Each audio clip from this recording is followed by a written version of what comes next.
আন্দোলনের বিপ্লবী নেতা হয়ে গেছে।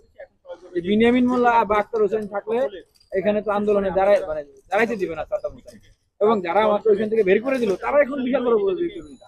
এটাই বাস্তব। তাহলে এখন মানে যে জাতীয় ঐক্য যেটা দরকার ছিল 5 আগস্ট পরে, সেই ঐক্যটা কিন্তু হয় নাই। সেই ঐক্যের প্ল্যাটফর্মটা হইতে পারতো বৈষম্যবিরোধী ছাত্র আন্দোলন। আমি প্রস্তাব দিয়েছিলাম, আমরা অনেকেই প্রস্তাব দিয়েছি এখানে সব রাজনৈতিক থাকুক এবং পলিসি ইমপ্লিমেন্ট, পলিসি মেকিং, যে কোনো বিষয়ে সবাই একসাথে বাংলাদেশ নির্মাণ করবে।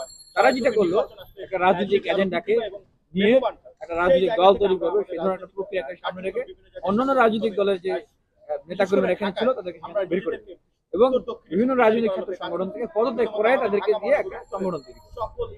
কারা করলো এটা? যারা আন্দোলন করতে গিয়ে অনেক বেশি হাইলাইটেড হয়ে গেছে। এটাই হলো বাস্তব। এখন 5 আগস্টের পরবর্তী বৈষম্য বিরোধী আন্দোলন যারা করছেন তারা আসলে হাইলাইটেড ব্যক্তিরা নিজস্ব একটা রাজনৈতিক এজেন্ডা বাস্তবায়ন করার জন্য এটা করছে। আমি বলবো যে রাজনীতি করা অন্যায় না, তাদেরকে বাংলাদেশের ওয়েলকাম করতে চায়।